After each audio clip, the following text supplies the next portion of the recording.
The rhythmic clatter of the iron wheels on the track was a constant, hypnotic drumbeat against the vast, unnerving silence of the Montana Territory.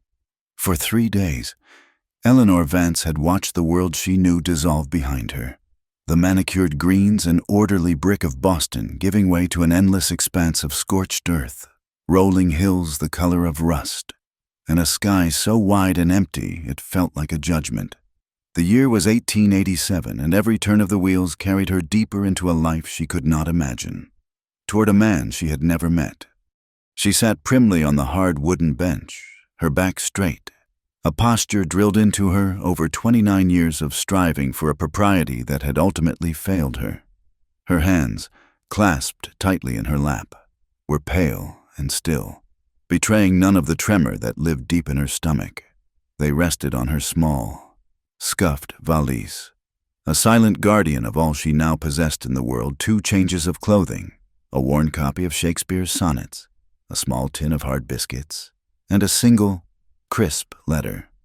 The letter was the reason for everything. Her gaze drifted to her reflection in the grimy window. A pale, serious face framed by brown hair pulled back so tightly it made her temples ache. The woman looking back at her was a stranger, or perhaps the woman she was always meant to be, stripped of the comforting illusions of her former life. In Boston, she was Miss Vance, the schoolteacher, quiet, dependable, intelligent Miss Vance, and at 29, an unshakable spinster. The word had been whispered at first, a soft, pitying hiss behind gloved hands at church socials. Then it had grown louder, a casual label applied by her own mother, a pronouncement of her failure as a woman.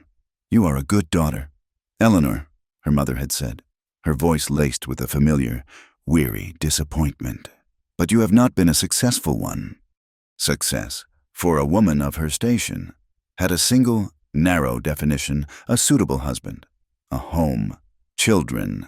Her younger sister, Mary, had achieved it with effortless grace, marrying a portly banker with a booming laugh, and producing a son within a year. Eleanor, with her love of books and her quiet, observant nature, had always been found wanting. The potential suitors, cherry-picked by her mother, found her too serious, too educated, too plain. The beige dress she wore was a testament to that assessment.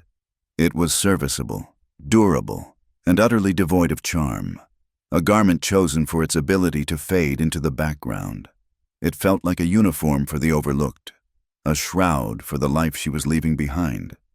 The memory of the advertisement still burned in her mind. It had been tucked away in the back pages of the newspaper, a small, stark block of text that had felt like a lifeline thrown into a sea of quiet desperation.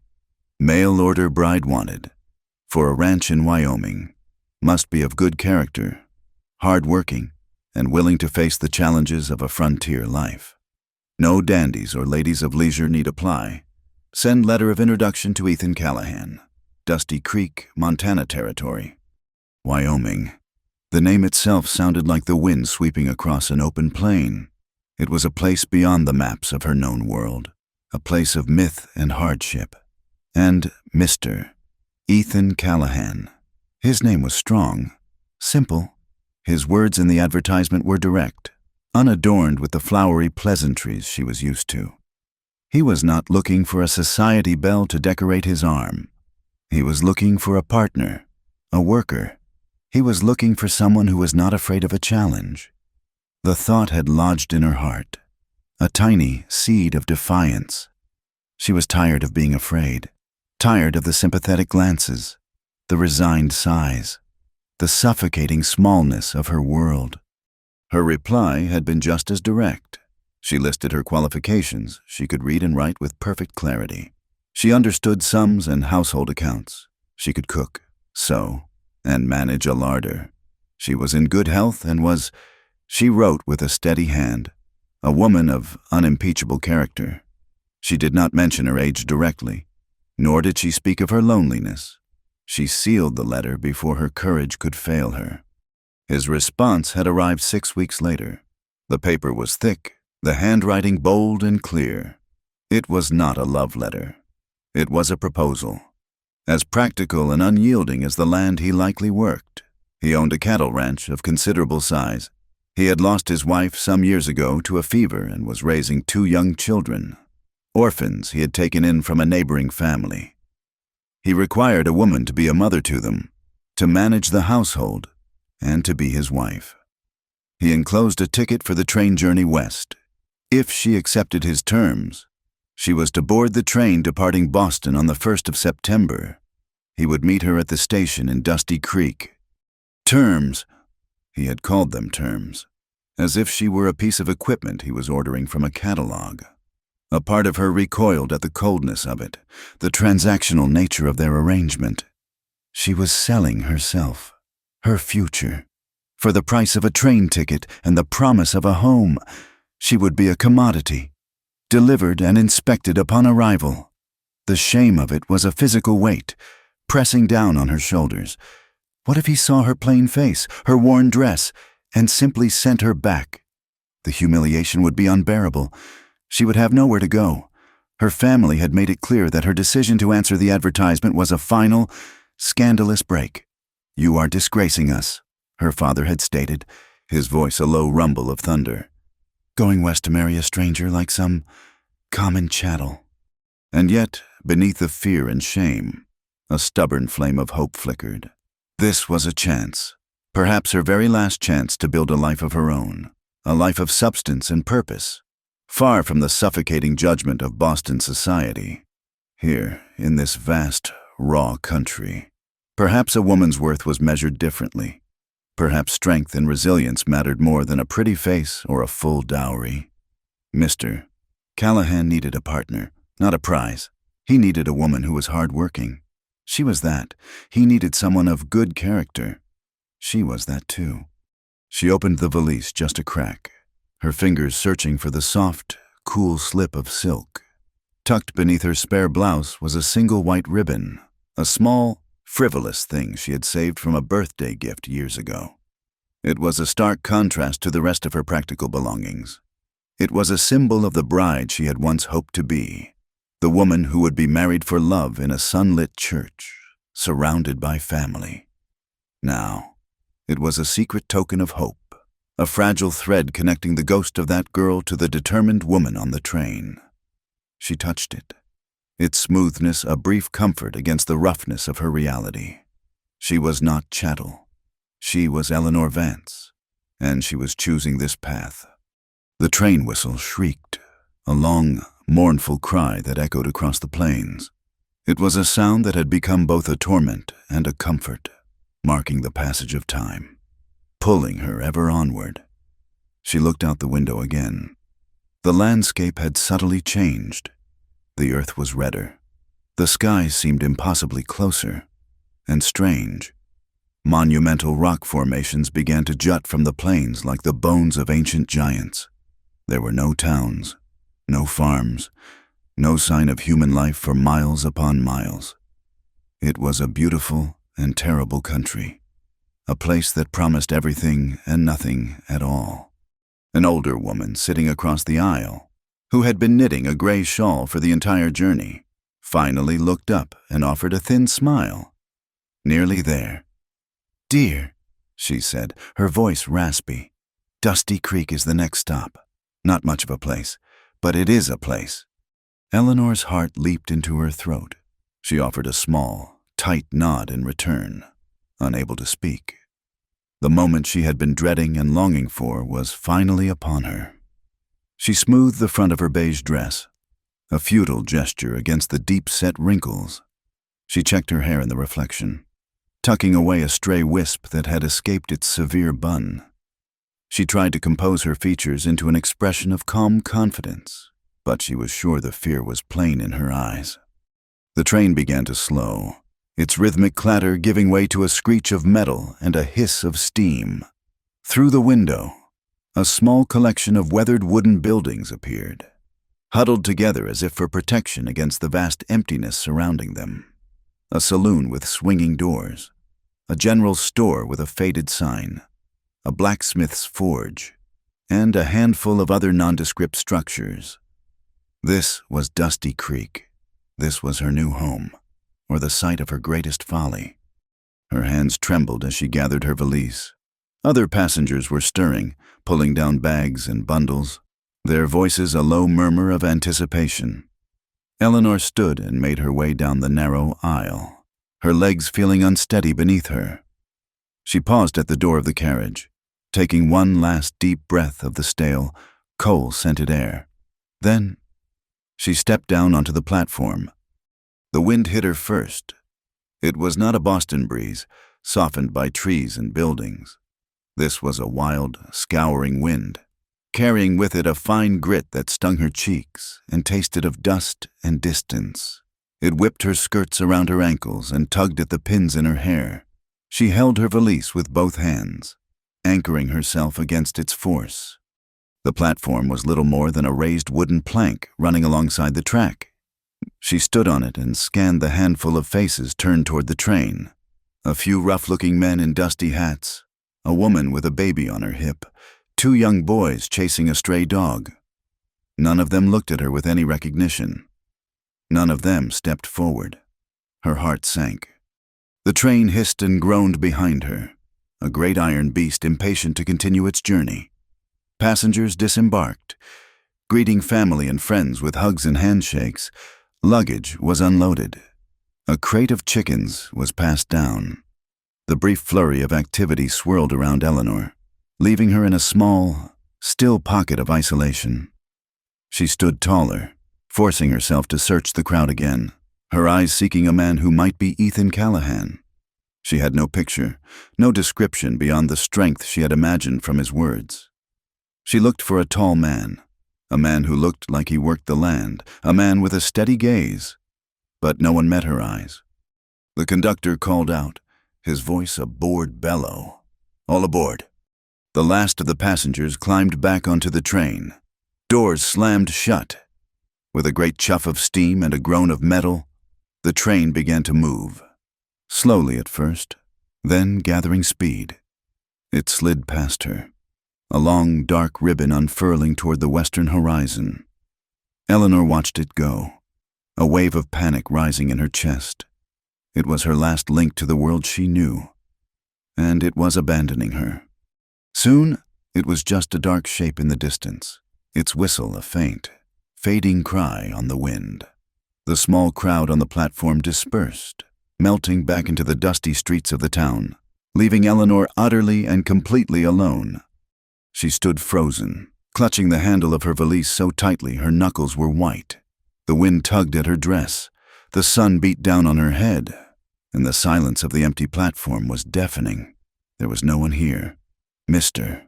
Ethan Callahan had not come. A fool. Her father's word echoed in her mind. She had traveled 2,000 miles on the word of a stranger, abandoning everything for a promise that had evaporated into the dusty air. She had been deceived, sent west as a mail-order spinster, only to be left standing, unclaimed, in the heart of nowhere. For a long time, Eleanor Vance did not move. She remained on the empty platform, a solitary figure against the vast, indifferent landscape, the wooden handle of her valise digging into her palm. The dust, fine as milled flour, settled on her shoulders and in the folds of her beige dress. Humiliation was a cold, heavy stone in her stomach. To have come so far, to have burned every bridge behind her, only to be met with this profound and absolute nothingness. The wind moaned around the corners of the station house, a lonely, desolate sound that seemed to mock the frantic beating of her own heart. Finally, a chilling realization cut through her paralysis. She could not stay here. To remain on the platform was to become a public spectacle, a monument to her own folly. She had to find shelter, a place to gather her thoughts and decide what desperate, impossible thing she would do next. Her gaze swept over the small collection of buildings that constituted Dusty Creek. The general store seemed the most logical choice, a place of commerce and respectable dealings. But her pride, raw and wounded, recoiled from the thought of facing a storekeeper's curious questions. Her eyes fell upon the saloon. The idea was scandalous. In Boston, a woman of her standing would sooner walk into a den of lions But this was not Boston. Here, the saloon seemed to be the town's primary heart, the one place that pulsed with a visible, if disreputable, life. It offered anonymity of a sort. In a place where everyone was a sinner, perhaps one more lost soul would not be so remarkable. With a deep, shuddering breath that did little to calm her, Eleanor picked up her valise, descended the 2 steps from the platform to the dusty street, and walked toward the swinging doors of the Longhorn Saloon. Pushing through the doors felt like crossing a threshold into another world. The air inside was thick with the smells of sweat, stale beer, and cheap tobacco. Sawdust covered the floor, stained dark in patches. A low murmur of conversation from a dozen men scattered at rough-hewn tables fell silent as she entered. Every eye in the room turned to her. She felt their gazes like physical things, probing and dissecting her, taking in her travel-worn dress, her tightly bound hair, her pale, frightened face. For a moment, she almost turned and fled back into the wind, but there was nowhere to flee to. She straightened her spine, lifted her chin, and walked to the far end of the long, polished bar. The bartender, a large man with a weary face and a magnificent mustache, paused in the act of wiping a glass. He looked her up and down, his expression unreadable. "Ma'am," he said, his voice a low rumble, "you look a little lost." Eleanor placed her valise carefully on the floor beside her feet. "I was supposed to be met," she said, her own voice sounding thin and foreign in the stuffy room. "From the train." The bartender's eyes flickered with something that might have been pity, or perhaps just understanding. He had seen this story before. He leaned his bulky forearms on the bar. "Who was supposed to be meeting you?" "Ethan Callahan." She said the name, and it felt like a betrayal on her tongue. The name hung in the air. The silence in the saloon deepened, then broke as a low chuckle rippled from a nearby table. The bartender shot the men a warning glare before turning back to Eleanor. "Ethan. Huh. Well, he is not always the most punctual of men. He runs a big operation out east of here. Things come up. You want a sarsaparilla while you wait?" She nodded, grateful for the small, practical kindness. As he turned to get the drink, the whispers started, rustling through the room like dry leaves. "That is the mail order one. Looks like Callahan got cold feet.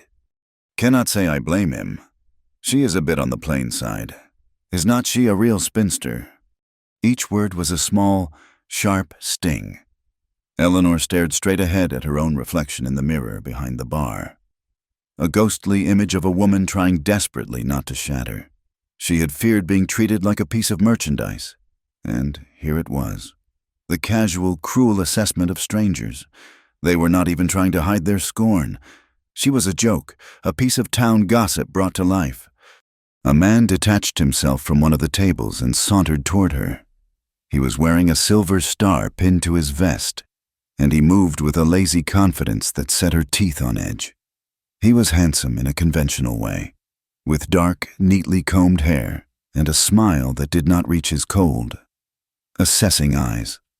"Well now," he said, leaning an elbow on the bar next to her. "Welcome to Dusty Creek, Miss Vance," she supplied, her voice tight. "Eleanor Vance. Sheriff Wade Coleman, at your service." The smile widened. "And you are waiting for our old friend Ethan Callahan. I hear that is quite a long wait you have signed up for. Ethan is not exactly the marrying kind. Not anymore." He let the words hang there, full of insinuation. Eleanor refused to meet his gaze, focusing instead on the dark wood of the bar. "I am sure he was simply delayed," she said, the lie tasting like ash in her mouth. "Of course," the sheriff said, his tone dripping with false sympathy. "Delayed." He looked her over again, his eyes lingering on the worn fabric of her dress, the tight line of her jaw. "A long way from home. A pretty little thing like you. Boston. Was it Ethan must have painted quite a picture for you? Big ranch, endless sky. He probably left out the part about the blizzards, the droughts, and the soul-crushing loneliness." He was enjoying this, she realized, He was feeding on her humiliation. It gave him a sense of power. Before she could form a reply, the front doors of the saloon swung open with a violent crash, slammed inward by a sudden, furious gust of wind. The light in the room dimmed as the sky outside turned a sickly, yellowish brown. Dust swirled through the doorway, and the sound of the wind rose from a moan to a roar. "Looks like a duster blowing in," the bartender muttered, moving to secure the doors. The storm seemed to break the spell in the room. Men began to talk louder, finishing their drinks, their attention shifting from the lone woman at the bar to the weather. But Sheriff Coleman remained beside her, his presence a heavy weight. "Might be you will be stuck here for a while." "Miss Vance," he said, his voice closer now, "the town hotel is not much, but it is clean. I could see you there myself. Make sure you are comfortable." The implication in his voice was unmistakable. A cold dread washed over Eleanor. She was alone, unprotected, a target. She was about to deliver a sharp, definitive refusal when the doors were thrown open again, not by the wind, but by a man.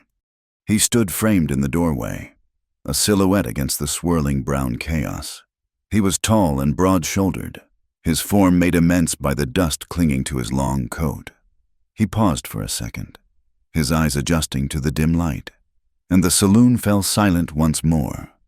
A different kind of silence this time, one laced with tension and respect.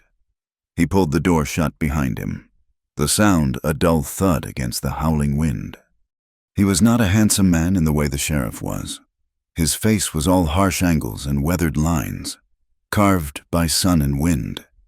His jaw was dark with stubble, and his hair, the color of dried prairie grass, was long and unruly.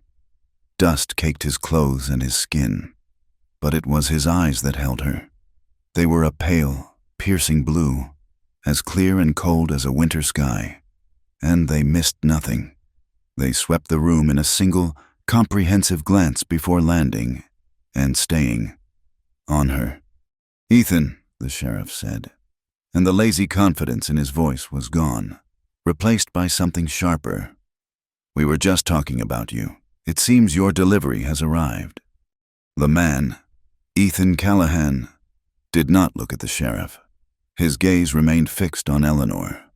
He walked toward the bar, his stride long and sure, his worn leather boots making no sound on the sawdust floor. He stopped a few feet away from her, and for a long, agonizing moment, he just looked. He saw the plain, travel-crushed dress. He saw the pale, tired face. He saw the fear she could not hide. A flicker of something, surprise or perhaps profound disappointment, crossed his face before his expression settled back into an unreadable mask of stone. Eleanor's entire world narrowed to this one man's cold, blue eyes. This was the moment of her judgment. He would speak. He would say there had been a mistake. He would turn and walk away, leaving her to the mercy of men like Sheriff Coleman.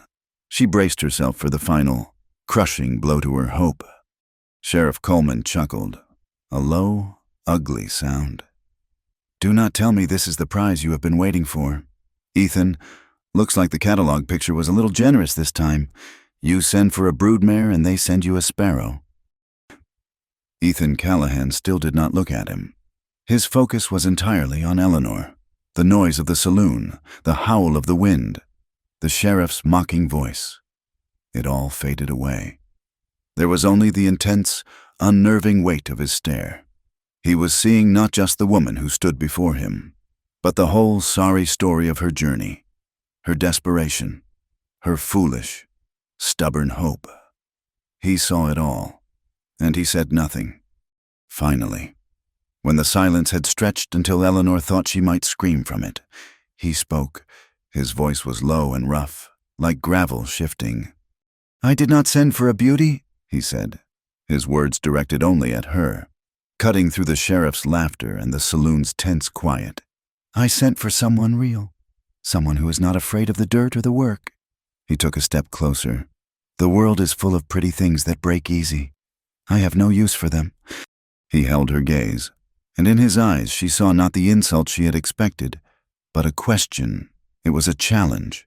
He was asking her, without words, if she was one of the things that broke easy. "If you are that person," he said, his voice dropping even lower, "the real one, then you will come with me now." He offered her nothing more. No apology for his lateness, no words of welcome, no gentle pleasantries to ease her passage. He offered her only a choice, as stark and unforgiving as the land outside. It was a choice between the known humiliation of this saloon, of this town that saw her as a joke, and the vast, terrifying unknown of a life with this hard, silent man. Sheriff Coleman started to say something else, another jeer, but Ethan shot him a look so cold and final that the words died in the sheriff's throat. Eleanor looked from Ethan's unyielding face to the sheriff's sneering one. She saw her future in that single glance. Here, in this town, she would be prey. She would be an object of pity and scorn until she was used up and cast aside. With Ethan Callahan, she did not know what she would be, but his offer, as rough and unvarnished as it was not an insult.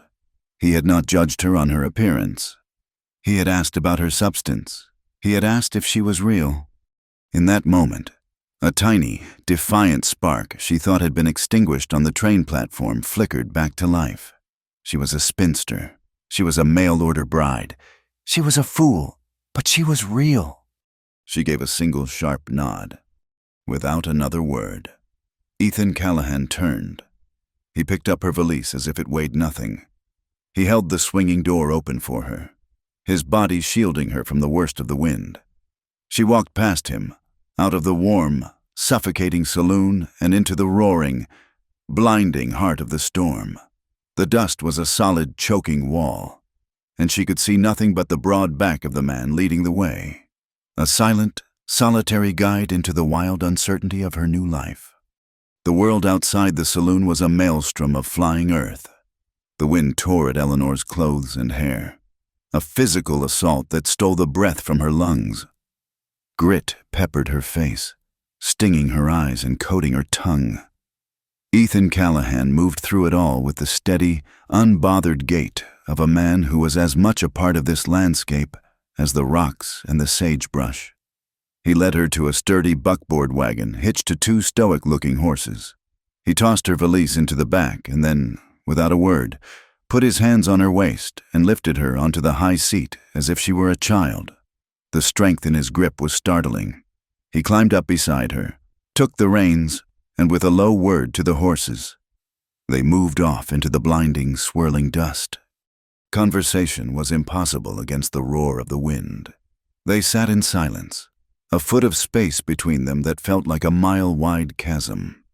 Eleanor huddled into herself, pulling her thin shawl tighter, her knuckles white where she gripped the edge of the wooden seat. She could see almost nothing, only the broad, unmoving shape of the man beside her and the faint outlines of the horses' heads. He drove by instinct, she supposed, a creature of this wild place who could navigate by the feel of the earth beneath the wheels. The journey was a timeless, disorienting blur of noise and motion. She did not know if they traveled for an hour or for 3. Gradually, the wind began to lose its fury. The roar subsided to a mournful howl, and the thick brown curtain of dust thinned, allowing glimpses of the passing landscape. It was a brutal, beautiful country, grander and more desolate than anything she had ever imagined. Great rolling plains of pale, sun-cured grass stretched to a horizon that seemed to be at the very edge of the world.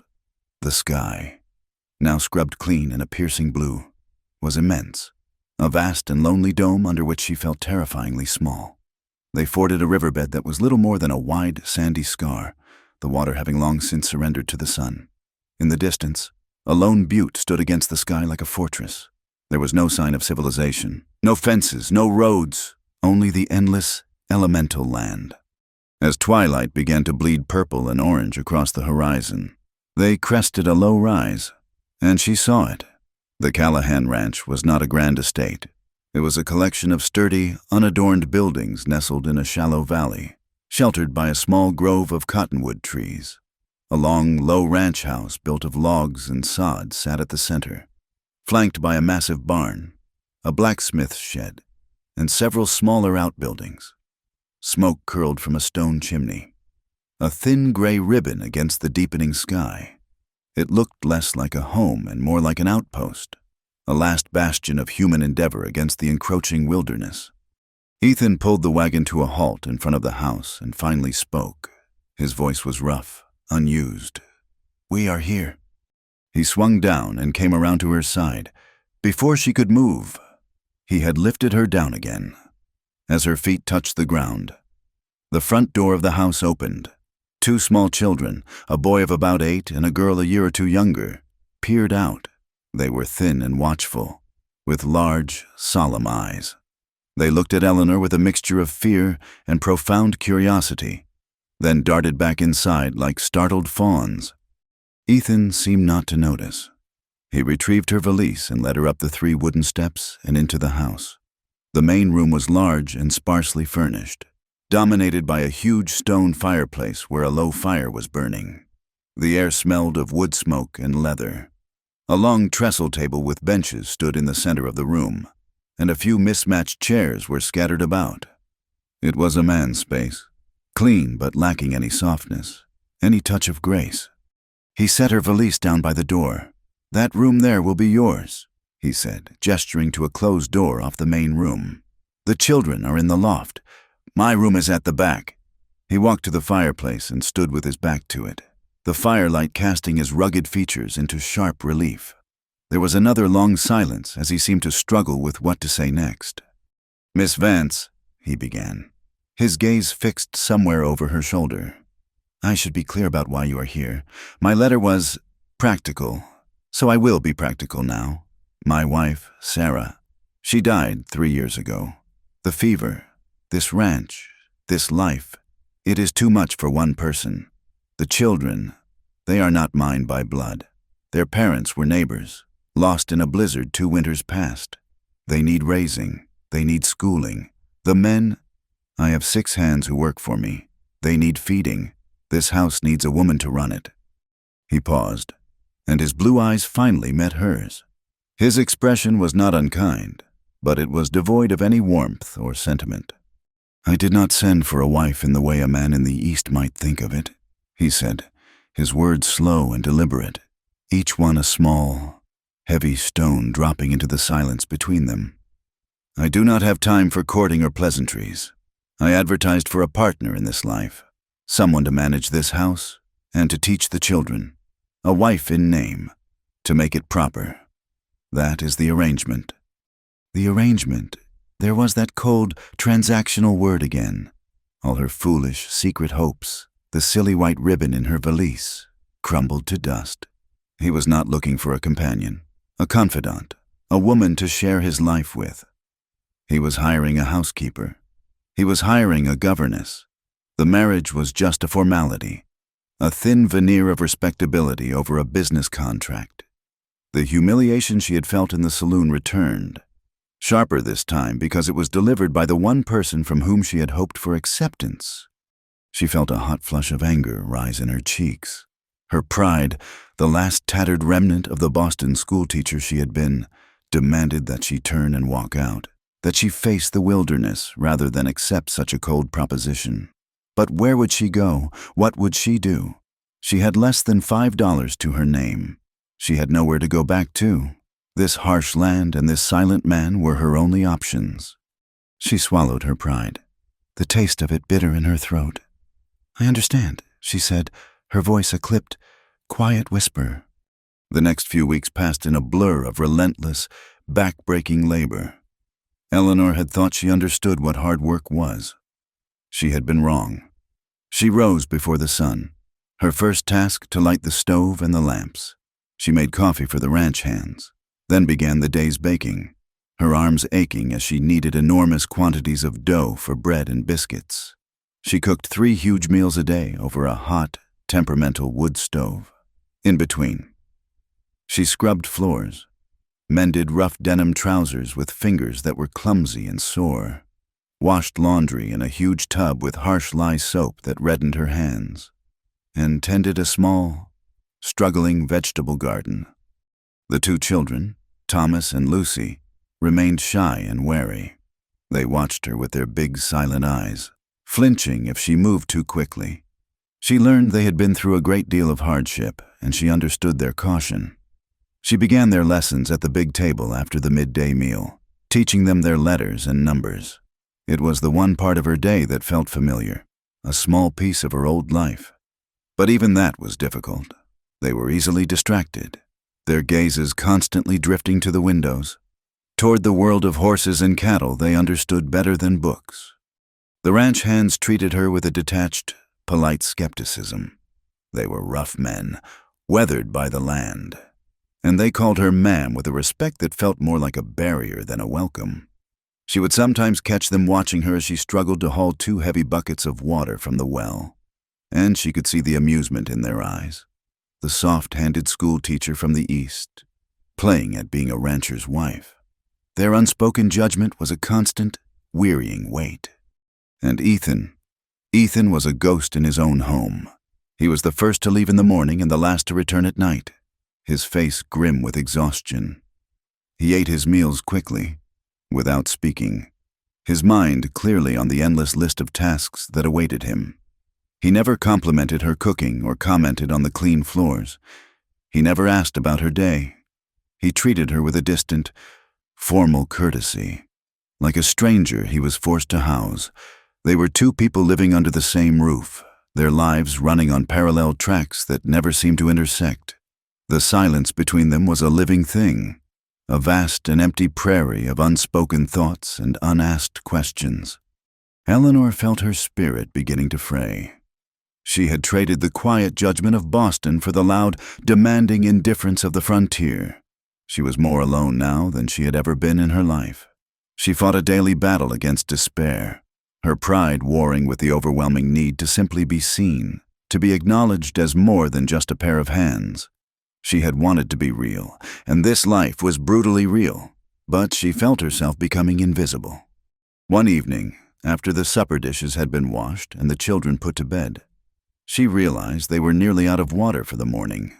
The thought of facing the darkness and the cold to go to the well was more than she could bear, but the thought of failing in her duties was worse.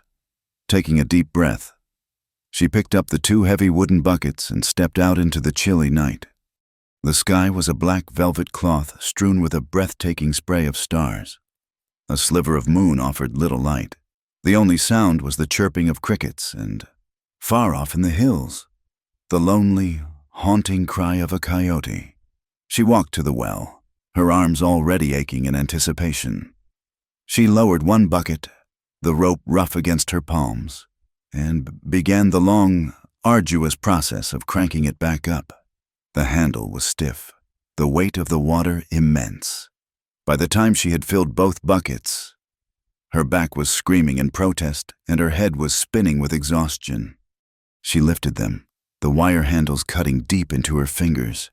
She took a few steps back toward the house, her feet stumbling on the uneven ground. A wave of dizziness washed over her. The brilliant stars began to blur and swim in her vision. The ground seemed to tilt beneath her.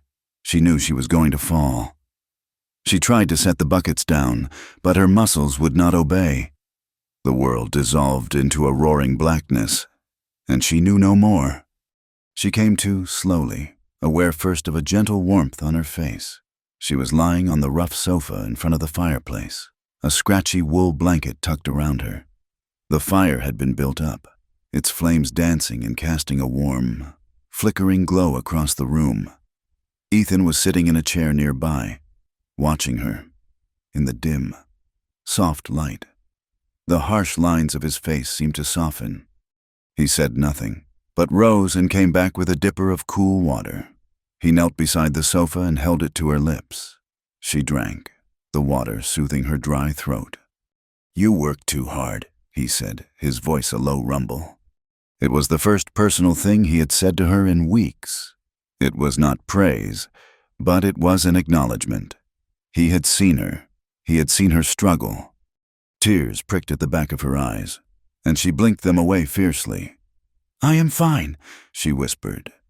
He did not argue. He simply took the dipper and returned to his chair. They sat in silence, but for the first time, it was not an empty, aching void. It was a shared quiet, filled with the crackle of the fire. Eleanor watched him across the flickering space. He was staring into the flames, his expression unreadable, lost in his own thoughts. The firelight played across his face, and for a fleeting, unguarded moment, she saw the reflection of the flames dancing in the depths of his cool blue eyes. It was a tiny spark of warmth in the silent, solitary man, a flicker of light in the vast, lonely darkness of her new world. And for the first time since she had stepped off the train, she felt the smallest, most fragile stirring of hope. The morning after she collapsed. Something was different. The silence at the breakfast table was the same, the clink of forks on tin plates the only sound, but the quality of it had changed. The emptiness that had previously pressed in on Eleanor felt less absolute. When Ethan rose from the table, he paused by the door. "Do not lift the water buckets today," he said, his back to her. "One of the hands will see to it." Then he was gone. It was not a kindness offered with a smile. It was a command, as practical and unadorned as the man himself. But it was an acknowledgement of her limits, and in its own rough way, a gesture of care. It was enough. That small concession was a crack of light in a dark room, and through it, Eleanor found a new resolve. She had been trying to survive this place, to endure it. Now, she would try to tame it. She would make it a home. She started in the kitchen, the heart of the house and the domain of her longest hours. It was a grim, functional space, its log walls darkened with years of smoke and grease. She spent an entire afternoon scrubbing them with lye soap and hot water until the pale, clean scent of the wood returned. She found a crate of old glass jars in a storeroom, washed them until they gleamed, and began to organize the pantry, labeling each jar with neat, precise script. Flour, sugar, beans, salt. The simple act of bringing order to the chaos was deeply satisfying. She took 2 of the coarse flour sacks, bleached them in the sun, and painstakingly hemmed them into simple, clean curtains for the grimy kitchen window. They were plain, but they softened the harsh afternoon light. And for the first time, the room felt less like a workshop and more like a place where a family might gather. The children were the first to notice the changes. Lucy ran her small hand over the curtain one afternoon, her expression one of wonder. "It is like a cloud," she whispered. Thomas, ever the pragmatist, noted that the bread seemed to taste better. Even the ranch hands, a skeptical and silent crew, seemed to thaw by small degrees. One of them, a lanky youth named Sam, whose face was a constellation of freckles, lingered after supper one evening. "Ma'am," he began, twisting his hat in his hands, his gaze fixed on his boots. "I was wondering, my ma, she passed before I ever learned my letters right. I can sign my name mostly, but I cannot read what I am signing." Eleanor looked at his earnest, embarrassed face, and her heart went out to him. "Of course. Sam, we can start tonight, if you like, after the dishes are done." So began the evening school at the Callahan Ranch. They sat at the long trestle table, Eleanor at the head, with Sam and soon 2 other hands, their large, calloused fingers looking clumsy and foreign as they traced the shapes of letters in a primer she had brought from Boston. Ethan would sit by the fire during these lessons, mending a piece of tack or sharpening a knife, never speaking, never looking up. But he was there. He listened to the low murmur of her patient instruction and the halting, triumphant sounds of his men learning to read. The house, which had been so silent and empty in the evenings, was now filled with a quiet, purposeful hum. It was the sound of a home waking up. Ethan began to watch her. He had seen her at first as a solution to a series of problems. Now, he began to see the woman herself. He had been married to a beautiful woman. Sarah had been like a delicate piece of porcelain, a flower from the east that he had foolishly tried to transplant into the harsh soil of Montana. He had loved her fiercely, but he had lived in constant fear of her breaking. And in the end, she had. This woman, Eleanor, was not porcelain. She was hickory. She was slender and quiet, but there was a resilience in her, a stubborn refusal to break that he had never seen before. He saw it in the way she handled the children, her voice firm but gentle, her patience seemingly endless. He saw it in the determined set of her jaw as she wrestled with a stubborn batch of sourdough. He saw her moving through his house and realized with a jolt that it was no longer just his house. She had subtly and quietly claimed it, softened its hard edges, and breathed a kind of life into it that had been absent for years. He found he did not mind. In fact, he found a strange and unfamiliar sense of peace settling in his own chest when he came home at night to the smell of fresh bread and the sight of her sitting by the fire with the children. One morning in late spring, after a night of heavy rain, he was riding the fence line on the west pasture when he saw her. He had been so focused on a loose section of wire that he had not noticed her leave the house.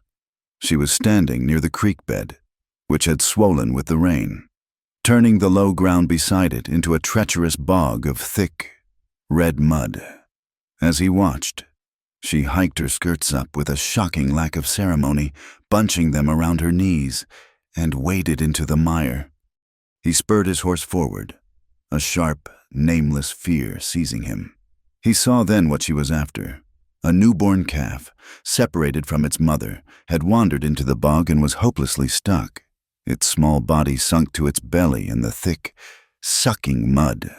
It was crying, a thin, panicked bleat that was barely audible over the rush of the creek. Ethan was about to shout for her to get back, to wait for him, but he held his tongue. He watched, fascinated.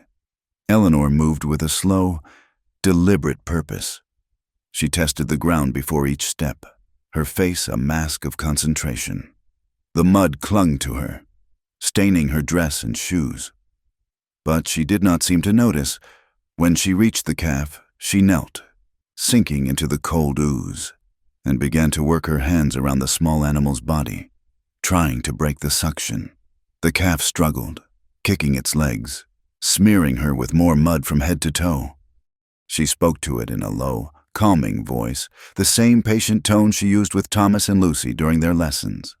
A thorny branch from a nearby bush caught her arm, tearing her sleeve and leaving a long, angry scratch that welled with blood. She flinched, but did not stop. She dug her fingers deeper, her arms straining, her back muscles bunched with effort. For a long moment, nothing happened. Then, with a great, wet sigh, the mud released its grip. She hauled the terrified, trembling calf back to solid ground, collapsing onto the grass beside it, her chest heaving. The calf freed, scrambled to its feet, and stumbled away toward the sound of its mother.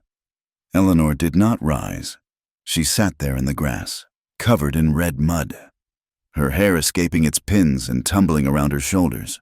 Her sleeve was torn, her arm was bleeding, and she was, by any civilized standard, a complete and utter mess. And then she smiled. It was not a small, polite smile. It was a wide, brilliant, triumphant grin of pure, unadulterated accomplishment. The morning sun caught in her eyes, and in that moment, Ethan Callahan thought she was the most beautiful thing he had ever seen.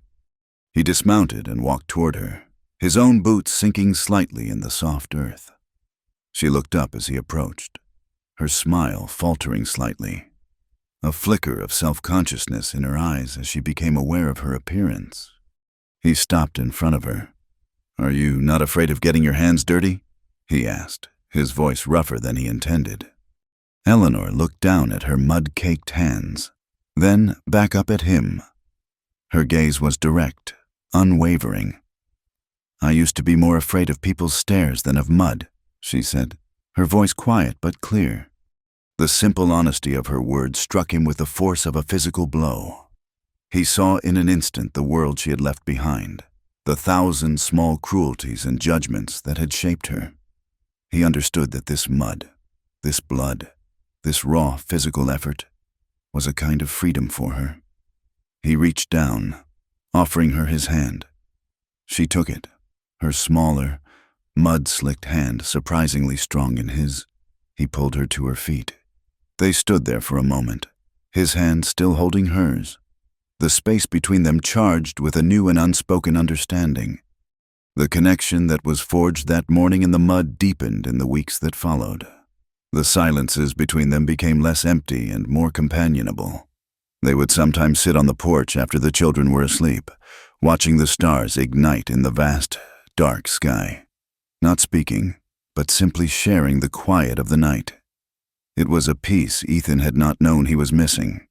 One evening, a fierce thunderstorm rolled in, trapping them inside. Rain hammered on the sod roof, and wind rattled the window panes.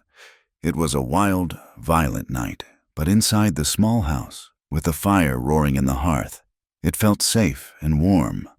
A letter had arrived for Ethan on the weekly mail run, and he sat staring at it, turning it over in his hands. "My eyes are tired," he said, more to himself than to her. "Would you like me to read it for you?" Eleanor offered. He nodded and passed it to her. She broke the seal and angled the page toward the firelight. Her voice was low and steady as she read, a calm and pleasant sound against the backdrop of the storm. The letter was from a cattle buyer in Cheyenne, full of numbers and market prices. It was dry and uninteresting, but she read it with the same careful enunciation she used for Shakespeare.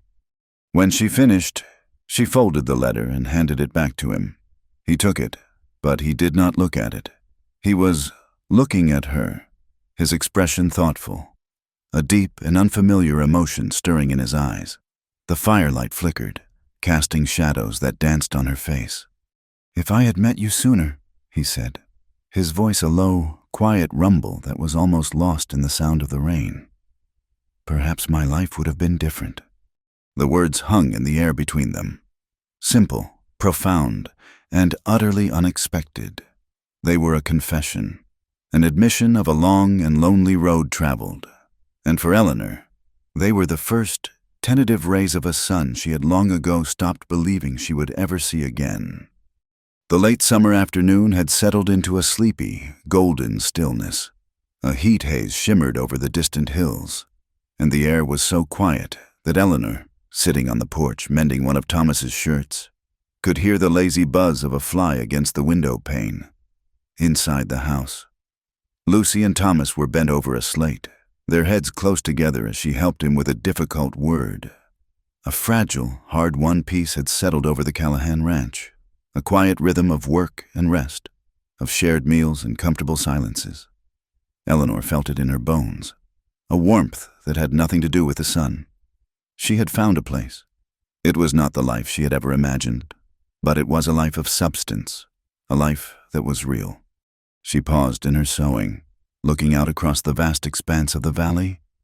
Ethan and the hands were out on the north range, moving a section of the herd to fresh pasture. They would not be back until dusk. She let her gaze soften, taking in the immense, empty beauty of the land. It was no longer a terrifying void to her. It was home. The wind that had once felt like a scouring assault now felt like a familiar breath on her skin. She was no longer afraid of the dirt, or the loneliness, or the silence. It was the silence that alerted her first. The buzzing of the flies stopped. The chirping of the crickets in the tall grass ceased. A profound and unnatural hush fell over the land, as if the world were holding its breath. The golden light began to change, taking on a strange, sickly yellow tint. A cool breeze, a mere whisper at first, stirred the leaves of the cottonwood trees. Eleanor stood up, a prickle of unease running down her spine. The animals in the nearby corral were restless, pacing and lowing nervously. On the western horizon, a low, dark line had appeared. It was not a cloud. It was too solid, too uniform. As she watched, it grew, swelling upward and outward, a monstrous brown wall consuming the blue sky. She had seen a dust storm once before, on the day of her arrival, but that had been the tail end of a squall. This was different. This was a force of nature gathering its full, terrifying might. "Thomas!" she called, her voice sharp with an urgency that surprised her. "Lucy, come outside, now!" The children scrambled out onto the porch, their eyes wide as they saw the approaching storm. "Go to the storm cellar," she instructed, her voice steady despite the frantic pounding of her heart. "Take the lantern and a jug of water from the kitchen. Stay there until I come for you. Do you understand?" Lucy's lower lip began to tremble, but Thomas, his small face grim and serious, nodded. He took his sister's hand. "We will be all right, Eleanor," he said, with the simple, heartbreaking bravery of a child trying to be a man. He led Lucy toward the heavy wooden doors of the cellar set into the side of a small hill behind the house. Eleanor turned her attention to the ranch. She ran to the chicken coop, her skirts flying, and quickly shooed the frantic birds inside, barring the door. She checked the latch on the barn. Everything seemed as secure as she could make it. The wall of dust was closer now, a churning, roaring mass that blotted out the sun. The wind was rising, tearing at her clothes, whipping her hair from its pins. The world was plunged into a strange, ominous twilight. She heard the thunder of hooves before she saw them. Ethan and the hands appeared over the rise, riding hard, their faces set and grim. They were racing the storm. Ethan did not slow as he reached the ranch yard. The fence on the south pasture, he yelled over the rising shriek of the wind. "A whole section is down. We have got to get the new calves into the barn before this hits." He and two of the men galloped toward the barn to throw open the massive doors. While the others veered off toward the south, Eleanor stood for a moment, paralyzed by indecision. The cellar was safety. The house was shelter. But she saw the desperation in Ethan's face. The calves represented the future of the ranch, the profits from the coming year, the very blood and bone of their livelihood. Her place was with the children, in the safety of the cellar. That was the sensible choice. That was the choice the Boston schoolteacher would have made. But she was not that woman anymore. Her life was not in a tidy brick house in Boston. It was here, in this valley, with this silent man and these solemn children. Their future was her future. Without a second thought, she gathered her skirts and ran, not toward the cellar, but toward the south pasture, toward the heart of the coming chaos. By the time she reached the broken fence line, the first wave of the storm hit. It was not just wind and dust. It was a solid, moving thing, a wave of earth that slammed into her, stealing her breath and blinding her. The world went from yellow twilight to absolute blackness in an instant. The roar was deafening, a physical pressure on her eardrums. She could not see, could not hear, could not breathe. She staggered, planting her feet, leaning into the wind to keep from being blown over. She was terrified, a deep, primal fear that seized her and threatened to swallow her whole. Through the roaring darkness, she heard a sound, a high, panicked bleating. The calves. She pushed forward, her hands outstretched, feeling her way through a nightmare. A shape loomed out of the swirling dust. It was Ethan, on foot, a rope in his hand. He grabbed her arm, his grip like iron. "What are you doing here?" he roared, his voice barely audible. "Get back to the cellar." "No," she screamed back, the grit tearing at her throat. "I can help." There was no time to argue. A small, terrified calf blundered into them. And then another. They were separated from their mothers, confused and running blind. Ethan looped his rope around the neck of one and shoved the end of it into her hand. "Hold on," he yelled. He disappeared back into the maelstrom. Eleanor held the rope with all her strength, the small animal pulling and struggling against her. The wind tore at her, trying to rip the rope from her grasp. Another calf bumped against her legs, and she grabbed it, holding its small, trembling body against her own, trying to shield it. She could see nothing but the thick, churning brown that was now the entire world. She was an island in a sea of chaos. Her only anchor, the feel of the rope in her hands and the warmth of the animal pressed against her. Time ceased to have meaning. There was only the wind, the dust, and the desperate struggle. Ethan and the other hands were ghosts in the storm, appearing and disappearing, their shouts swallowed by the roar. They worked by instinct, forming a rough human chain to push the small, terrified herd in the general direction of the barn. Eleanor stumbled and fell, the rough ground scraping her knees, but she never let go of the rope. A piece of flying debris, a branch torn from a tree, struck her cheek, leaving a deep, stinging cut. She barely felt it. Slowly, agonizingly, they made progress. She felt the ground beneath her feet become harder, more trodden. She smelled the familiar scent of hay and livestock. The barn, a dark, yawning shape, appeared in the gloom. Ethan was there, waving them in. They pushed the last of the calves into the relative safety of the massive structure and then collapsed against the wall, their chests heaving, their bodies screaming with exhaustion. As Ethan and Sam fought to haul the massive doors shut against the force of the storm, inside, the world was suddenly quiet. The roar of the wind was muffled, a distant, angry beast clawing at the thick log walls. A few lanterns cast a weak, flickering light, revealing a scene of organized chaos. The calves huddled together, their eyes wide with fear. Men leaned against posts, their faces caked with so much dust they looked like statues of red clay. Eleanor slid down the wall to sit on a pile of hay. Every muscle in her body ached. Her throat was raw, her eyes burned, and she could feel the warm trickle of blood from the cut on her cheek. But they had done it. The calves were safe. The storm raged for what felt like an eternity. When at last the howling of the wind began to subside and the relentless pressure against the barn doors eased, Ethan cautiously opened one a crack. The world outside was bathed in a strange, ethereal red light as the sun, low in the sky, began to burn through the settling dust. The worst was over. He pushed the door open fully. The sight that greeted them was one of utter devastation. The ranch yard was buried under a thick blanket of red dust. Fences were flattened. A small shed had been torn from its foundations. The world was broken, silent, and coated in a fine, crimson powder. One by one, the men filed out, their faces grim as they surveyed the damage. Eleanor pushed herself to her feet, her legs trembling, and followed them. She stood in the middle of the ruined yard, a small, solitary figure in a vast landscape of destruction. Her beige dress was torn and stained, unrecognizable beneath its thick coating of mud and dust.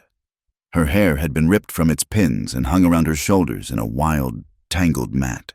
The cut on her cheek had stopped bleeding, but it left a stark red line against her dust-pale skin. She was exhausted, battered, and filthier than she'd ever been in her life. But as she looked at the wreckage, she did not feel despair. She felt a fierce, burning pride. She had not hidden. She had not broken. She had stood her ground. Ethan walked over to her. He stopped a few feet away and simply looked at her.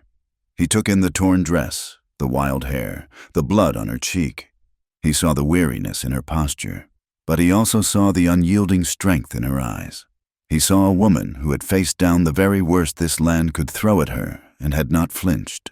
And in that moment, his heart, which he had thought long dead and buried with his first wife, cracked open. He had sent a letter east for a practical solution to a series of problems. He had expected a woman who would cook his meals and mind his children. He had not expected this. He had not expected a warrior. "I sent a letter looking for a wife," he said, his voice low and thick with an emotion she had never heard from him before. "And God sent you." He took a step closer, his gaze intense, unwavering. He reached out and gently brushed a smudge of dirt from her jaw. "Today," he said, his voice dropping to a near whisper, but with a force that seemed to shake the very ground beneath them. "I will not let anyone else call you a mail-order spinster again." And then, in the middle of his ruined ranch yard, surrounded by the wreckage of the storm, Ethan Callahan did something that shattered every one of Eleanor's remaining expectations. He went down on one knee, He knelt before her in the red dust, this proud, silent, unbreakable man. And he looked up at her, his heart in his cold blue eyes. "Eleanor Vance," he said, his voice raw and unsteady. "I did not know what I was looking for when I wrote that letter, but I know it now. It was you. It was always you. Will you marry me?" Eleanor stared down at him, at this impossible man kneeling in the dust. The world seemed to stop spinning. The setting sun broke through the last of the haze, bathing them in a light that was both harsh and sacred. Tears she had not even realized she was holding back began to well in her eyes, blurring his image, tracing clean paths through the grime on her cheeks. She was not a commodity. She was not a contract. She was a choice. She was his choice. She could not speak. She could only nod, a single convulsive movement of her head. And in the profound, quiet aftermath of the storm, amidst the red dust and the ruin, a new world began. They were married 2 weeks later, not in a church, but in the dusty county seat office of a traveling circuit judge. The judge was a portly, impatient man with sweat stains on his collar, and he read the service from a small, battered book with the air of a man reading a list of shipping manifests. Eleanor wore her one other dress, a simple dark blue cotton, which she had painstakingly washed and ironed. Ethan wore a clean shirt and his least battered trousers. Thomas and Lucy stood beside them as witnesses, their faces scrubbed, their eyes wide with a solemnity they did not fully understand. There were no flowers, no music, no crowd of well-wishers, but when the judge pronounced them man and wife and Ethan turned to her, the look in his eyes was more real and more binding than any vow spoken in a cathedral. He did not kiss her. Instead, he simply took her hand, his large, calloused palm enclosing hers, and held it. In that quiet, simple gesture, a new life was forged. A partnership that had been born of desperation and necessity was now sealed with something else, something deeper and more profound that neither of them yet had a name for. For a time, life on the ranch was a bubble of quiet industry and burgeoning peace. The work of rebuilding after the storm was immense, but it was a shared labor. Eleanor worked alongside the men, hauling salvaged lumber and helping to stretch new wire for the fences, her hands growing rougher, her body stronger. In the evenings, the family, for that is what they now undeniably were, would gather around the fire, the children doing their lessons, Ethan repairing tack, and Eleanor reading aloud. The house was filled with a warmth that seeped into the very logs of the walls. Eleanor felt a contentment so deep it was almost painful, a fragile, precious thing she was almost afraid to acknowledge for fear it might vanish. But the world outside their valley had not forgotten them, and it was not a world that looked kindly upon arrangements it did not understand. The story of their marriage, already a strange and exotic tale, had been twisted by gossip into a lurid new shape. The news that spread through Dusty Creek and the surrounding ranches was not of a partnership forged in a storm, but of a lonely rancher who had lost his mind. Their first trip into town together as husband and wife was a jarring return to the reality of other people's judgment. As they walked down the main street toward the general store, a silence fell in their wake. Conversations paused. Men on the boardwalk stopped whittling to stare. Women, gathered in front of the dressmaker's shop, turned as one, their faces a mixture of avid curiosity and undisguised pity. Their whispers followed Eleanor like a swarm of biting flies. "That is her, the mail-order one. Poor Ethan. Must have been the loneliness that finally got to him, to marry a spinster out of a catalog. They say he proposed the very day she arrived, covered in mud, a fit of madness, surely." Eleanor kept her head held high, her gaze fixed straight ahead, but she could feel the heat of a blush creep up her neck. The shame she thought she had conquered rose again, a bitter taste in her mouth. She felt Ethan tense beside her, his jaw tightening, his hand balling into a fist. He looked as if he were ready to challenge the entire town. She laid a hand on his arm, a gentle, restraining pressure. "It is only words," she murmured. though the words felt like stones. Inside the general store, the reception was no better. Mrs. Gable, the proprietor's wife, a woman whose face was permanently pinched in an expression of disapproval, treated Eleanor with a cloying, condescending sweetness that was worse than open scorn. "Oh, my dear Mrs. Callahan," she cooed. "How wonderful that you are settling in. It must be so different for you out here. We were all so very surprised when we heard the news, but our Ethan has such a kind, charitable heart." The insult, wrapped in the guise of a compliment, was clear. Ethan was a subject of pity, and Eleanor was his charity case. Ethan's face turned to thunder, but before he could speak, Eleanor gave Mrs. Gable a small, cool smile. "It is a strong heart, Mrs. Gable, not merely a kind one, and I find it is a quality that suits this country very well." She turned away, leaving the woman momentarily speechless, and began to give her order to the storekeeper. But the shadows of society were long, and they were cast by more than just gossiping women. Sheriff Wade Coleman had not forgotten his humiliation in the saloon. He had watched Ethan Callahan, a man he had always resented for his quiet strength and the respect he commanded without a badge, claim the very woman the sheriff had dismissed as a sparrow. Every whisper about Ethan's supposed madness, every smirk at Eleanor's expense, was a small victory for Wade, but it was not enough. His jealousy was a canker that festered, demanding a more complete and satisfying revenge. He wanted to see Ethan broken. He wanted to see him lose everything.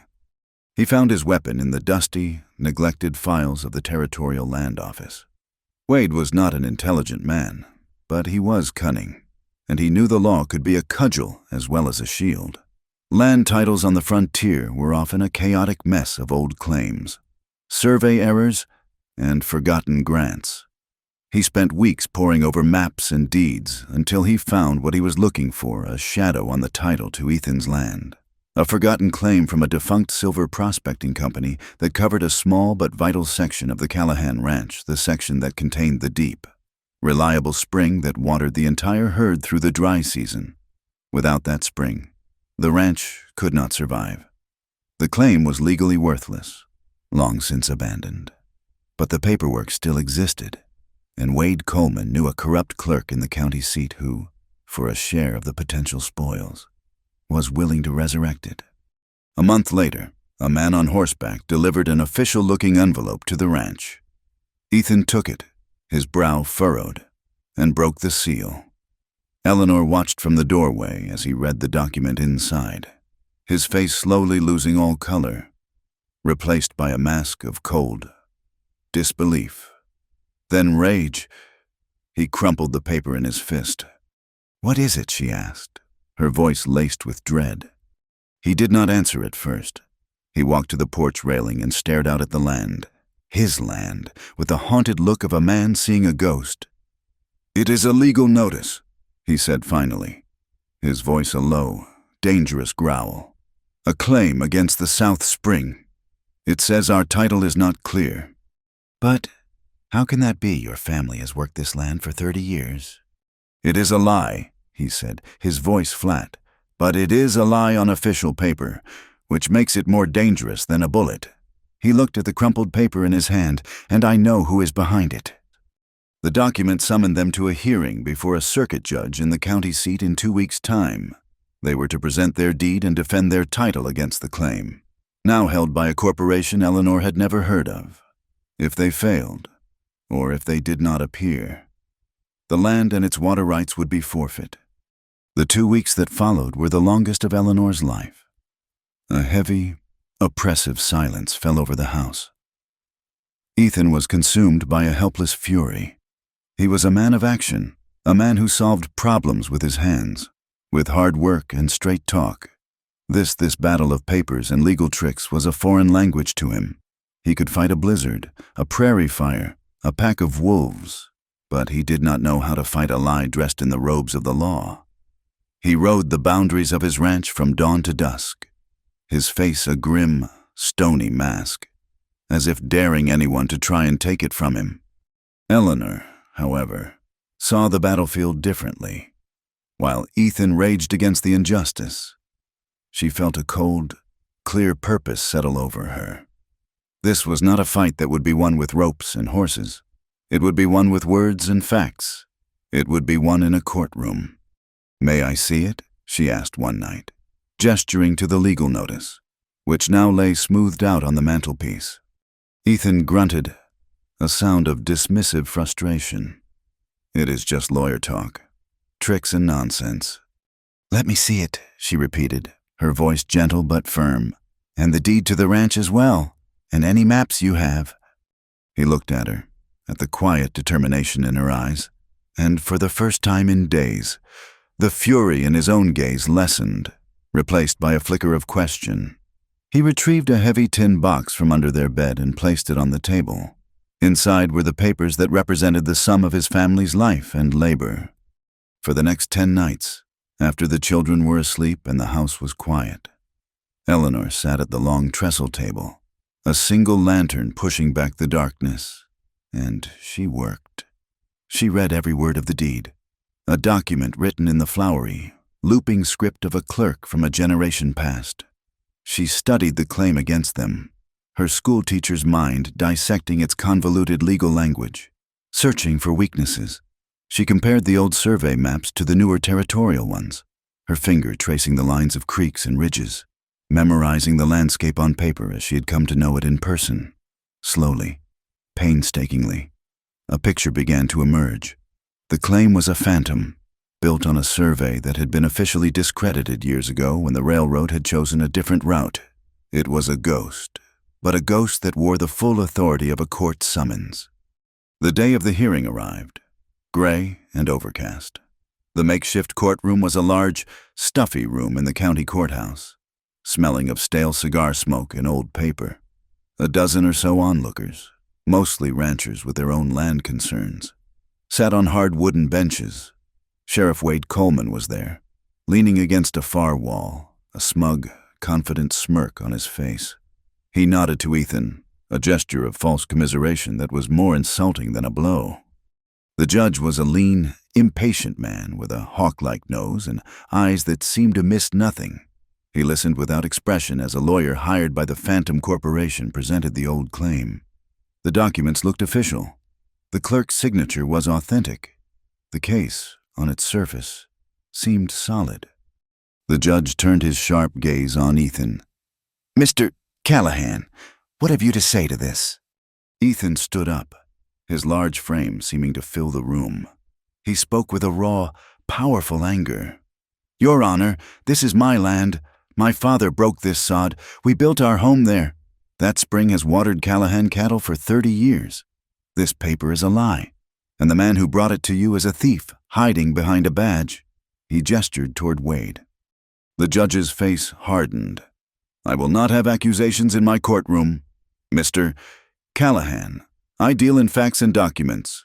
Do you have any evidence to refute this claim?" Ethan was stymied. He had his deed, but it seemed powerless against this new, official-looking document. He had the truth, but the truth did not seem to be enough. He stood there, a powerful man rendered helpless, and Eleanor felt her heart break for him. And then she stood up. "Your Honor, may I speak?" The judge looked at her, his expression a mixture of surprise and annoyance. "And you are?" "I am Mrs. Callahan. The courtroom is no place for a woman's sentiments. Mrs. Callahan."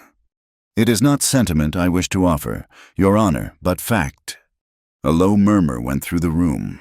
Wade Coleman's smirk faltered for the first time. Ethan looked at her, his eyes wide with a desperate, questioning hope. The judge considered her for a long moment, then gave a curt, impatient nod. "Proceed." Eleanor walked to the judge's bench and laid out her maps and Ethan's deed. Her voice, when she spoke, was not loud, but it was clear and steady, and it carried to every corner of the room. She did not speak of justice or 30 years of labor.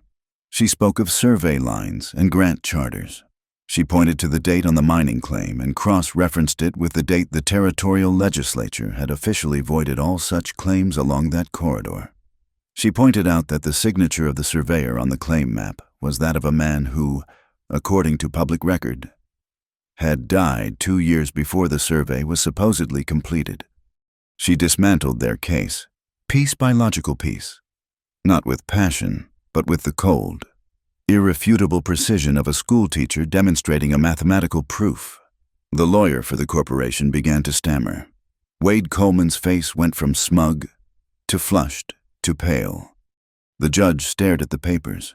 His hawk-like eyes narrowed in concentration. He looked up at her, a new and grudging respect in his gaze. "It is a compelling argument, Mrs. Callahan, but this claim has been filed and certified by a clerk of the court.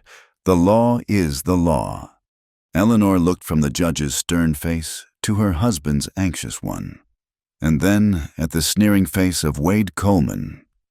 She saw in that moment the whole edifice of a world built by men, for men, where rules could be bent to serve the powerful and to crush the deserving, and all the quiet deference she had been taught her entire life fell away, burned to ash by a righteous fire. She met the judge's gaze without flinching. Her voice, when she spoke again, was quiet, but it rang with a power that silenced the room. "Your Honor, I have respected the law my entire life, but if the law of men is created only to steal the labor of others, then I will be the one to rewrite it with the truth." The silence that followed was absolute. No one in that room had ever heard a woman speak with such force, such authority. She was not pleading for mercy. She was demanding justice. She was no longer a mail-order bride, a spinster, a charity case. She was the defender of her home, and she was magnificent. Eleanor's words fell into a void of stunned silence. The air in the stuffy courtroom, already thick with tension, seemed to solidify. The judge stared at her from his elevated bench, his hawk-like face a study in disbelief. The impatience was gone, replaced by a sharp, probing intensity. In the back of the room, Sheriff Wade Coleman, who had been leaning against the wall with the casual arrogance of a man certain of victory, now stood ramrod straight, a flicker of genuine alarm in his eyes. Ethan looked from the judge's face to his wife's, a slow, dawning wonder breaking through his anger. He had come here to fight for his land. He had not realized he was married to a Valkyrie. The judge cleared his throat, the sound unnaturally loud in the quiet room. "Mrs. Callahan," he said, his voice stripped of its earlier condescension. "You have presented this court with a series of very grave allegations, not merely against the validity of this claim, but against the integrity of the land office and, by extension, the officers of this territory." "It is not an allegation, Your Honor," Eleanor replied, her voice unwavering. "It is a conclusion based on the evidence before you. The surveyor's signature is a forgery. The claim itself is built upon a survey that was officially nullified. These are not matters of opinion." The judge leaned forward, resting his chin on his steepled fingers, his sharp eyes never leaving her face. "And the certification by the county clerk, the official seal, how do you account for that?" "I account for it as either a catastrophic error or a deliberate deception. Your Honor, a deception that benefits only one person in this room." She did not need to look at Wade Coleman. Everyone else did. The sheriff's face was now a mottled red, his smug confidence having evaporated into a thin sheen of sweat on his upper lip. "I object," the corporation's lawyer sputtered, finally finding his voice. "This is baseless slander. The woman is overwrought." The judge silenced him with a single, cutting gesture of his hand. His gaze was still locked on Eleanor. "Very well. Mrs. Callahan, you have thrown down a gauntlet. This court will not ignore it." He banged his gavel, the sharp crack making everyone jump. "This hearing is in recess. We will reconvene tomorrow morning at 10 o'clock. In the meantime, I am issuing a subpoena for County Clerk Abernathy to appear before this court. I will have the truth of this matter, and I will have it under oath." The finality in his tone sent a shockwave through the room. This was no longer a simple land dispute. It had become a trial of corruption, and Eleanor had just put the entire territorial government on the stand. The wait until the next morning was a unique form of torment.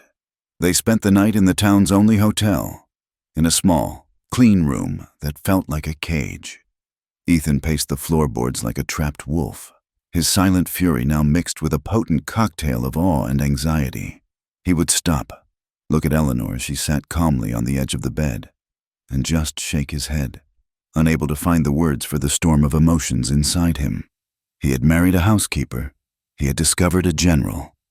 The news of the dramatic recess spread through Dusty Creek like a prairie fire. When they walked to the courthouse the next morning, the crowd of onlookers had doubled. The room was packed to the doors, the air electric with anticipation. This was no longer just a legal proceeding. It was the best drama the town had seen in years. Mrs.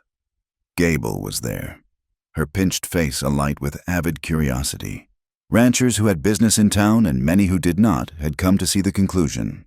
They had come to see the quiet spinster from the east either make a fool of herself or bring down the most powerful man in the town. Wade Coleman was already there, but he was a different man from the day before. The lazy confidence was gone, replaced by a rigid, defensive posture. He stood near the door, his eyes darting nervously toward the entrance. A man watching his well-laid plans crumble to dust around him. Clerk Abernathy arrived just before 10. He was a small, mousy man with a perpetually worried expression and spectacles that slid down his nose. He looked terrified, his eyes wide as he took in the packed courtroom. He was sworn in, his hand trembling as he placed it on the Bible. The judge was relentless. He did not waste time with pleasantries. "Mr. Abernathy," he began, his voice like chipped flint, "you certified this claim against the Callahan Ranch. Is that correct?" "Yes, Your Honor." "And did you, in your official capacity, verify the details of the survey on which this claim is based?" The clerk swallowed hard, his Adam's apple bobbing. I looked over the papers, Your Honor." "Did you or did you not notice that the survey had been voided by Territorial Ordinance 74B in the year 1881? The judge's voice was dangerously quiet. It may have escaped my notice." "Did it also escape your notice, Mr. Abernathy, that the surveyor whose signature you certified, a Mr.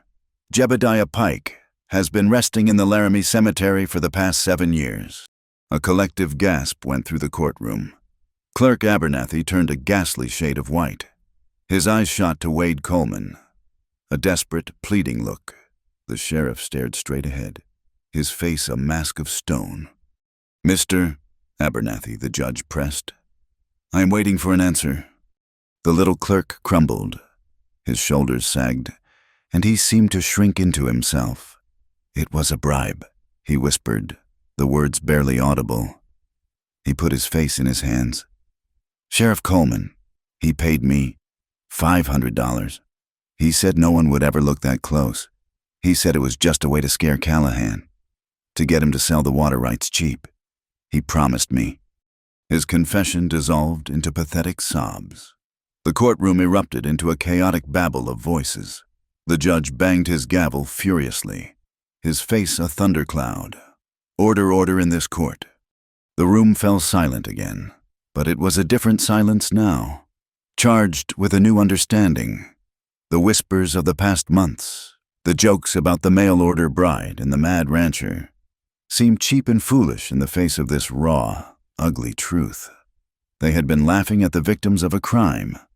It was in this moment of stunned silence that Ethan Callahan rose to his feet.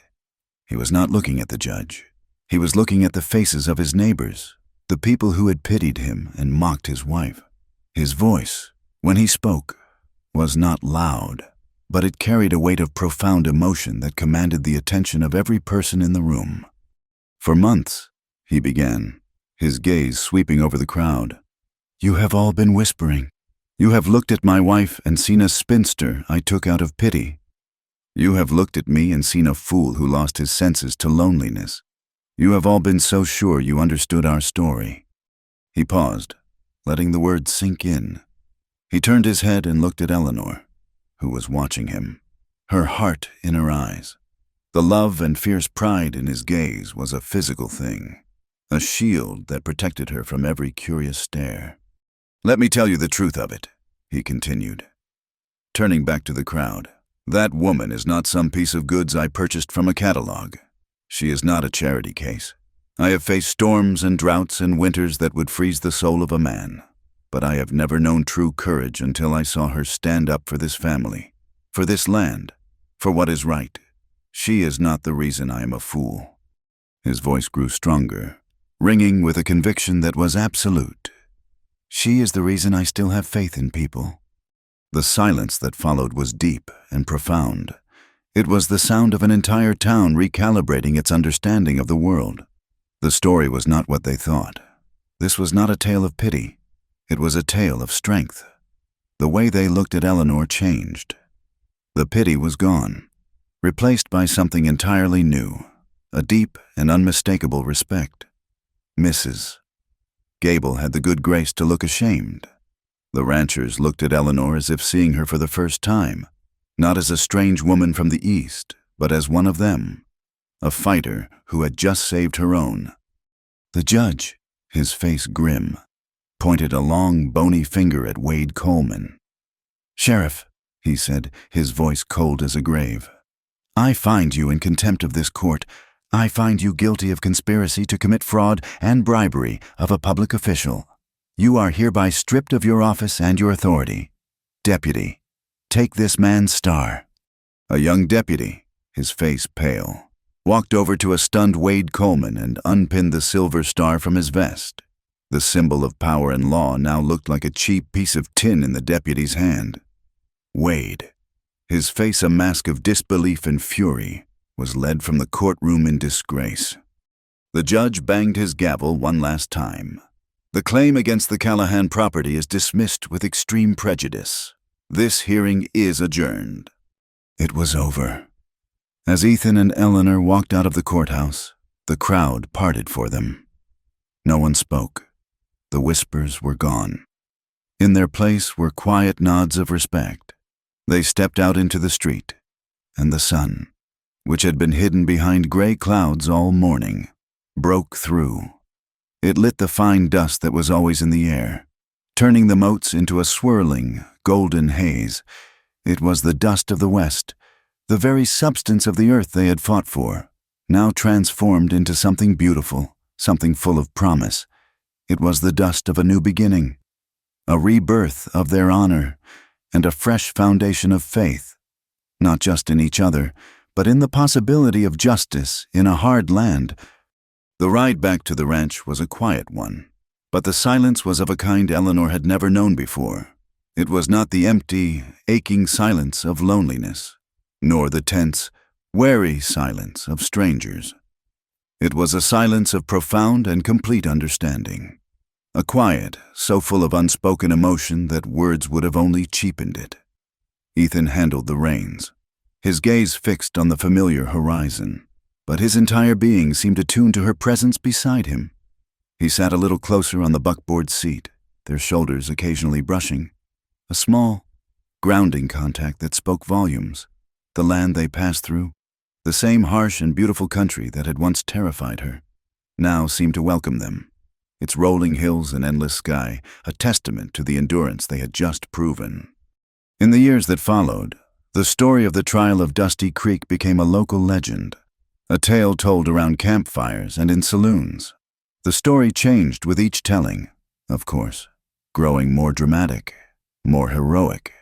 But at its heart were two constants: the quiet, unshakable rancher, and the mail-order bride from the East who had a mind like a steel trap and the courage of a she-bear defending her cubs. The whispers that had once followed Eleanor were replaced by something else entirely. In town, Mrs. Gable now greeted her with a genuine, if flustered, respect. The ranchers' wives, who had once pitied her, now sought her counsel on everything from preserving vegetables to dealing with a difficult child. She had not sought their approval, but in fighting for her own dignity, She had inadvertently earned it. The Callahan Ranch itself underwent a transformation. The victory in court had solidified its foundations, but it was Eleanor's presence that turned it into a true home, a center of gravity for the scattered community. The evening lessons for the ranch hands continued, but they were soon joined by the children of neighboring homesteaders, children whose parents could not afford to send them to the distant territorial school. The long trestle table in the main room became a hub of learning, the scratch of slate pencils and the murmur of children sounding out words replacing the old, lonely silence. The ranch was no longer just a place for raising cattle. It was a place for raising a future. One spring morning, 3 years after the trial, Eleanor stood on the porch, a soft shawl wrapped around her shoulders against the cool air. The sun was just beginning to touch the tops of the hills, painting the sky in shades of rose and pale gold. The land was green and alive after the winter melt, and the cottonwood trees by the house were covered in a haze of new leaves. A gentle peace settled in her heart as she watched the familiar scene. Thomas, now a lanky boy of 11, was helping Sam in the corral, his movements sure and confident. Lucy, her braids flying, was chasing a new litter of kittens near the barn. Ethan came up behind her, his boots silent on the wooden planks. He did not speak, but stood beside her, his warmth a familiar comfort. He slipped his arm around her waist, his hand coming to rest on the gentle, rounded swell of her belly. She leaned back against his solid frame, her own hand covering his. Beneath their joined hands, their child, a new life forged from this hard-won love, stirred. "What are you thinking about?" he asked, his voice a low rumble against her ear. She smiled. "I was thinking about how much can change." He followed her gaze, looking out at the sprawling ranch, at the children, at the life they had built together from dust and heart. "I was thinking," he said, his voice soft, "that this place needs more shade, more protection from the wind. I am going to plant willows all along the creek bed this year, to keep the wind off the house, to keep things peaceful." She turned in his arms to face him, her heart so full it felt as if it might burst. She looked up into his face, the harsh lines now softened by years of shared laughter and quiet contentment. The pale blue eyes that had once been so cold and distant now looked at her with a love so deep and steady it was the anchor of her world. "Peaceful sounds good," she said, later that afternoon. As the sun began its long descent, casting long shadows across the valley, Eleanor sat at the small desk Ethan had built for her. A soft breeze, carrying the scent of new grass and damp earth, drifted through the open window. She took out a fresh sheet of paper, dipped her pen in the inkwell, and began to write.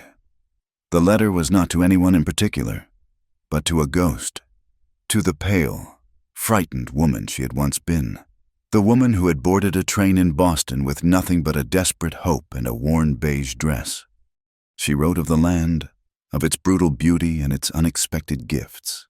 She wrote of the children, of Thomas's quiet strength and Lucy's bright, infectious laugh.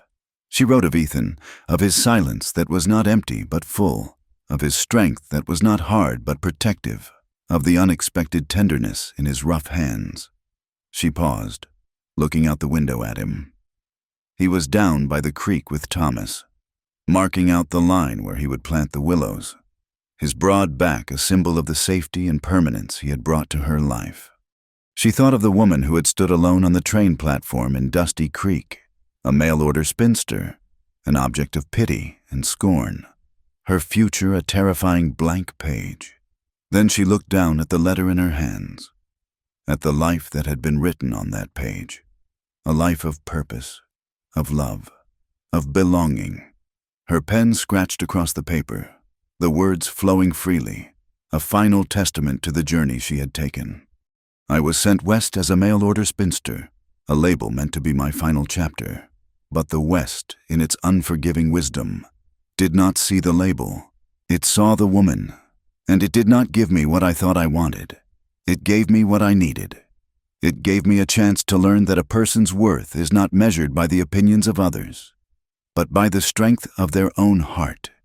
It took what the world had deemed a failure and sent me back into the world as a free woman. Thank you so much for listening to our story. We would love for you to comment where you are listening from so we can all connect and share our thoughts. And please subscribe to my channel Wild West Night, like the video. And support us further by pressing the hype button so this story can be heard by more people.